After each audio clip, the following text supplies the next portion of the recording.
اس کو آگے بڑھانے میں کوئی یوگدان نہیں ہوتا اور کوئی شرکت نہیں ہوتی کسی اور فیلڈ میں۔ ہم مانتے ہیں، اعتراض کرنے والے کہتے ہیں کہ ہم مانتے ہیں کہ آپ کا مدرسہ، آپ کا قرآن، آپ کے آخری نبی بالکل پرفیکٹ ہے، کوئی شک نہیں ہے۔ جو آدمی مانے گا وہ کامیاب ہوگا، اس کو بھی تسلیم کرتے ہیں، اس کو بھی ہم گران کرتے ہیں اور آپ کے ساتھ ایگری کرتے ہیں۔ لیکن آپ کا قرآن آپ کے نبی پر 1450 سال پہلے نازل ہوا۔ 1450 سال پہلے، تقریباً 1500 سال پہلے، تب میں اور اب میں فرق ہے۔ اور یہ دنیا ماڈرن ہے، ہر نئی چیز وجود میں آتی ہے تو لوگ بڑھ چڑھ کر حصہ لیتے ہیں اور اس کو قبول کرتے ہیں۔ اس لیے آپ کا مذہب، آپ کا قرآن، آپ کے آخری نبی کا میتھڈ اور طریقہ 1450 سال پہلے لوگوں کے لیے تھا، اب کے لیے وہ چیزیں قابل قبول نہیں ہے۔ ان کا اعتراض آپ دیکھ لیجئے، کوئی بھی میٹر ہو، طلاق کا میٹر ہو، پردے کا مسئلہ ہو، کوئی بھی اس طرح کا ایشوز جب اٹھتا ہے ہمارے سامنے میں تو یہی بیسک باتیں آتی ہے کہ نہیں تھی وہ چیز، وہ احکامات تھے، وہ میتھڈ، وہ طریقہ، وہ حکم تھا پہلے کے لیے، اب کے لیے نہیں۔ اسی لیے کچھ چینجنگ اور کچھ تبدیلی ہونی چاہیے۔ نشر و اشاعت کے ذریعے، یہاں تک کہ دھارمک جگہوں میں، مدرسوں میں جا کر انٹرویو کیا جاتا ہے، پوچھا جاتا ہے کہ do you know English, do you know Sanskrit, do you know science, and are you able to talk with me in English language, کیا آپ یہ جانتے ہیں، یہ پڑھنا جانتے ہیں؟ قرآن کے بارے میں، شریعت کے بارے میں نہیں پوچھتے۔ ہمارے مدرسوں کا بیسک مقصد یہ ہے کہ وہ اپنی دھارمک، اپنے قرآن اور اپنی شریعت کو جانیں۔ بنیادی مقصد یہی ہے۔ کیوں؟ ہم جانتے ہیں، اس بات کو مانتے بھی ہیں کہ اگر ہمارے بیچ ہماری شریعت کی تعلیم نہیں رہی تو ہمارا عقیدہ ختم ہو جائے گا، ہمارا کانسیپٹ ختم ہو جائے گا۔ تاریخ گواہ ہے، دنیا میں اسلام کے علاوہ جتنے بھی دھرم اور مذاہب کے لوگ بستے ہیں، آپ ریسرچ کر کے دیکھ لیجئے، آپ تحقیق کر لیجئے، کسی کا بھی عقیدہ اکارڈنگ ٹو دیئر کانسیپٹ، وہ اپنے عقیدے، اپنے مذہب کے مطابق ان کا عقیدہ نہیں ہے، ان کی کتابیں بدل دی گئی، ان کے خدا کے بارے میں ان کے عقائد بدل دیے گئے ہیں۔ کیوں؟ کیونکہ ان میں ان کے دھارمک کتابوں کی تعلیم نہیں ہوتی ہے، اس کا کوئی پاٹھشالہ، کوئی مکتب نہیں ہے۔ اور الحمدللہ ہمارا ہے۔ 1450 سال پہلے شریعت کے جو احکامات نازل کیے گئے، قرآن کا مسودہ ہمارے بیچ پہنچا، احادیث، ایک حدیث کو لینے میں جو تحقیقات ہوتی ہے، وہ آج بھی وہ چیز، وہ سسٹم، وہ نظام، وہ عقیدہ، وہ بنیاد اسلام آج بھی موجود ہے، کوئی تبدیلی اس کے اندر نہیں ہوئی۔ بہت کوششیں کی گئی، اس کی وجہ یہ ہے کہ ہمارے بیچ میں یہ تعلیمی ادارے آج تک بھوکے رہ کر لوگوں نے اس کو پروان چڑھایا ہے۔ خود بھوکے رہتے ہیں، لیکن اپنے گھر میں اگر 2 روٹی ان کی بنتی ہے تو 1 روٹی مدرسے کو بھیجتے ہیں اور 1 روٹی خود کھاتے ہیں۔ یہ قربانی ہے جس کی وجہ سے 1450 سال پہلے سے جو سسٹم ہے وہ سسٹم ابھی تک ہے، اور انشاءاللہ چڑھتے ہوئے سورج کی طرح ہمیں یقین ہے to the day of judgment when the world will be finished at that time، اس وقت تک جب یہ دنیا ختم ہو جائے گی، اس وقت تک اللہ تبارک و تعالیٰ ان مدرسوں کو، ان مکاتب کو، ان اداروں کو باقی رکھے گا۔ رہی بات یہ کہ مولانا ٹھیک ہے آپ مدرسے میں قرآن کی تعلیم دیتے ہیں، لیکن آپ اپنے قرآن کو اتنی سختی سے مت پکڑیے۔ کہیں کوئی بات آتی ہے ہمارے طرف سے اس کو بھی قبول کر لیجئے، لچک پیدا کیجئے اپنے قرآن میں۔ اگر آپ ان سے پوچھیں کیوں، تو وہ یہ کہیں گے کہ if you want to be a great person، اگر آپ مہان انسان بننا چاہتے ہو دنیا میں، مہان دنیا میں، تو کس کو مہان مانا جاتا ہے؟ جیسے ہمارے وکیل صاحب ہیں، کس کو مہان مانا جاتا ہے؟ جو بہت بڑا ڈاکٹر ہے، MBBS ہے، MD ڈاکٹر ہے، اس کو مہان مانا جاتا ہے۔ کس کو مہان مانا جاتا ہے؟ جو DM ہے، SP ہے، اس کو مہان مانا جاتا ہے۔ کس کو بڑا مانا جاتا ہے؟ جو بڑا تاجر ہے اس کو بڑا مانا جاتا ہے۔ دنیاوی اعتبار سے کون ہے بڑا؟ یہ سرجن ہے، یہ سول انجینئر ہے، یہ میکینیکل انجینئر ہے، یہ اس فیلڈ میں ماہر ہے، یہ بڑا اکنامک پرسن ہے، بڑا تاجر بزنس مین ہے، یہ بلڈر ہے، اس کو بڑا مانا جاتا ہے۔ اسی لیے وہ کہتے ہیں کہ if you want to be a great person, if you want to control on the world، دنیا میں کنٹرول حاصل کرنا چاہتے ہو تو قرآن کی بات مت کرو، آپ کو آگے بڑھنا ہوگا۔ ہم یہ جواب دے سکتے ہیں، کیا قرآن پڑھ کر ہمارا بچہ صرف حافظ قرآن تک محدود رہ سکتا ہے؟ کیا قاری قرآن بننے کے بعد، عالم دین بننے کے بعد، کیا وہ دنیا کے ان چھوٹے چھوٹے عہدوں پر قابض نہیں ہو سکتا جس کو دنیا والے کہتے ہیں کہ یہ مہان ہے، یہ بڑا ہے؟ ہمارے مدارس میں پڑھانے والے جو ہمارے علماء ہیں، رات دن محنت کر کے گرمی میں، ٹھنڈ میں علماء کرام کو پیدا کرتے ہیں، برپا کرتے ہیں، ان کے قدموں پر کھڑا کرتے ہیں۔ آپ یہ کہتے ہو کہ اتنی محنت اگر دنیا میں کر لو تو دنیا تمہارے ہاتھوں میں، تمہاری مٹھی میں۔ ہم یہ کہتے ہیں، ان کو جواب ہمیں دینا چاہیے کہ دنیا والوں، یہ قرآن پڑھ کر صرف ہمارے علماء یہ مت سمجھو کہ یہ صرف قاری قرآن بنتے ہیں، حافظ قرآن بنتے ہیں، عالم دین بنتے ہیں۔ وہ یہ ہمارا راستہ، وہ ہمارا فیصلہ ہے کہ ہم قرآن کریم کی تعلیم حاصل کرتے ہیں تو ہم یہ چاہتے ہیں کہ ہم بھی خدمت کریں اور ہم اپنے آنے والی نسل کو حافظ قرآن بنائیں، کیونکہ مرنے کے بعد اس کا مقام بہت بلند ہے۔ اگر تم یہ چاہتے ہو دنیا والوں کہ قرآن پڑھنے کے بعد، قرآن یاد کرنے کے بعد احادیث کا درس دینے والا حدیث کی درس دے کر وہ کامیاب نہیں ہو سکتا، تو تمہاری غلط سوچ ہے۔ تاریخ اٹھا کر دیکھ لو، تاریخ کے اندر اگر قرآن پڑھنے والا ایک طرف حافظ قرآن کہلاتا تھا تو دوسری طرف اسی حافظ قرآن کو البیرونی کا خطاب دیا گیا تھا، جس نے 12 سال تک اپنے دوربین کے ذریعے سے ہونے والے اپس اینڈ ڈاؤنز کو ہوا کے اندر قید کیا تھا۔ یہ مت سمجھو کہ مدرسوں میں پڑھنے والے کسی بھی اعتبار سے کمزور ہوتے ہیں اور ہمارا قرآن صرف عبادت کے لیے ہے۔ قرآن میں صرف اللہ نے کہا اقیموا الصلاۃ، قرآن میں صرف اللہ نے کہا آتوا الزکاۃ، قرآن میں صرف اللہ نے کہا ولا تجسسوا ولا یغتب بعضکم بعضا۔ تم یہ سمجھتے ہو کہ قرآن میں صرف عبادت ہے، قرآن میں صرف اللہ کا فرمان ہے کہ تمہیں زندگی کیسے گزارنی، اور نہیں، اگر تم کامیابی چاہتے ہو کہ سائنس میں ہے، قرآن میں سائنس بھی ہے۔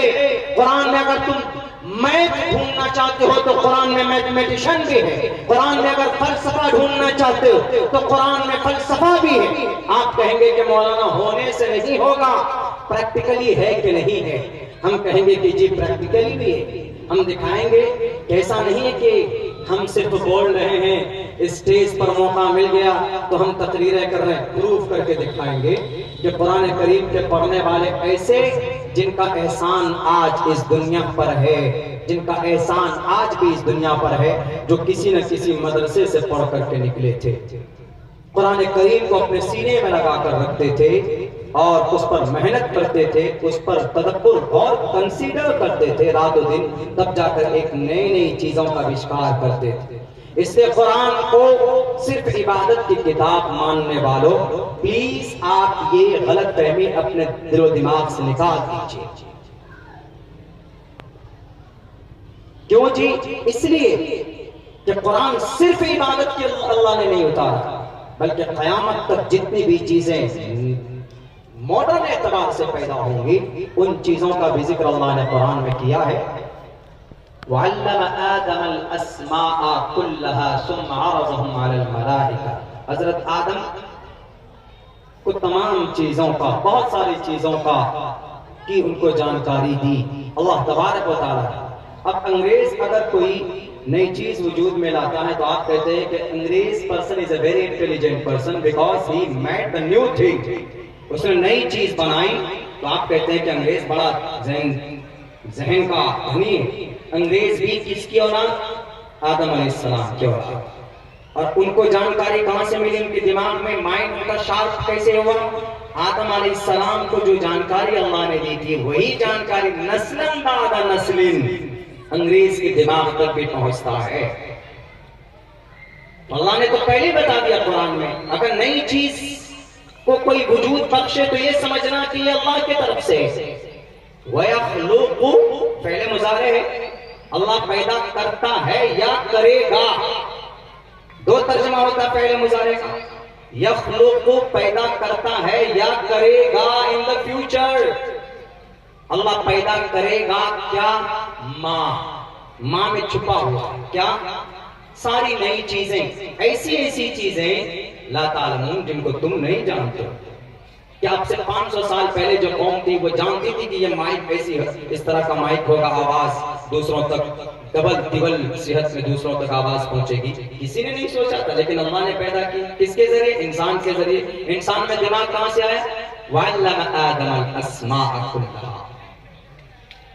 The Quran mentioned everything. اس لیے احساس کمتری کا شکار نہ ہو ہمارے قرآن کریم کی تعلیم دلانے والے جتنے بھی پیرنٹس ہیں کہ ہمارا بچہ حافظ قرآن صرف بنے گا.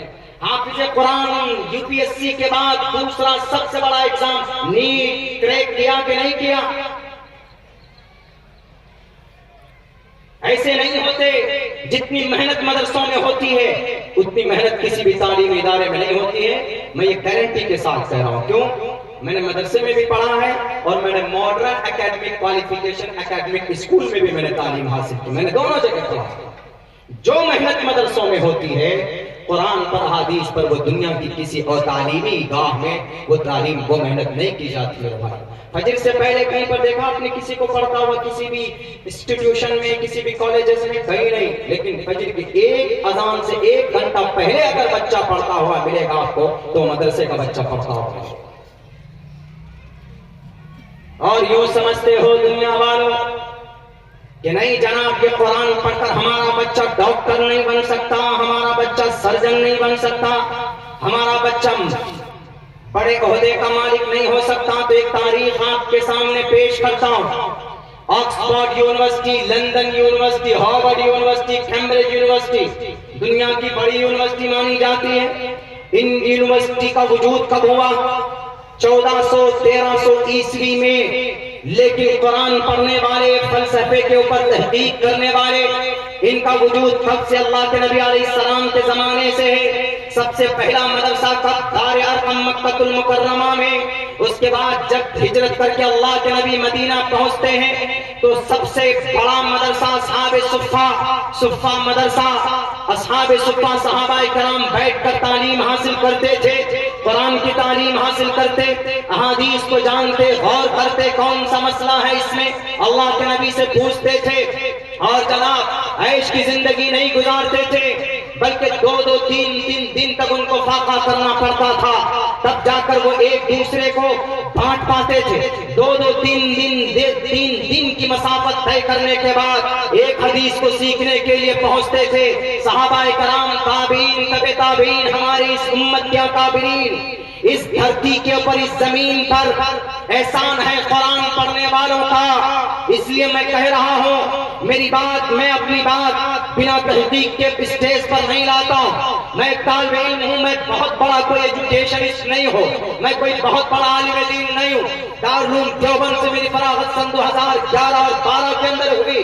بنیادی تعلیمات آپ کے اس علاقے سے، چھٹمل پور سے اور انہی اداروں سے ہماری ہم نے تعلیم حاصل کی. لیکن میرے بھائیوں، میری عادت رہی، اللہ کے نبی کا فرمان بھی ہے، اگر کوئی بھی چیز تحقیق کے بغیر آگے بڑھاتے ہو تو تم جھوٹے کہلاتے ہو. تحقیق کر لو، ریسرچ کر لو. میری یہ تحقیق ہے، علماء کرام کی کتابوں کے حوالے سے پیش کرتا ہوں. اگر دنیا والوں ایسا لگتا ہے کہ قرآن پڑھ کر، قرآن کی تعلیم دے کر کوئی 2 قدم آگے نہیں بڑھ سکتا ہے، اٹھاؤ دنیا کی سب سے بڑی میڈیکل اور MBBS کی اسٹوڈنٹ کو پوچھو کہ تمہاری نصاب میں کتاب پڑھائی جاتی ہے، اس کتاب کا نام القانون ہے. یہ کتاب لندن یونیورسٹی میں پڑھائی جاتی, کیمبرج میں پڑھائی جاتی, آکسفورڈ یونیورسٹی میں پڑھائی جاتی. القانون کتاب عبادت کے اوپر یہ کتاب نہیں ہے, زکات کی فرضیت پر یہ کتاب نہیں ہے, روزے کی اہمیت پر یہ کتاب نہیں ہے, بلکہ اس کتاب کو لکھنے والے نے The Theory in Medicine and Practice of Theory of Medicine, یعنی دوائی کیسے تیار ہوتی ہے, دوائی کو کیسے بیماریوں کے اوپر اس کو اپلائی کرنا چاہیے.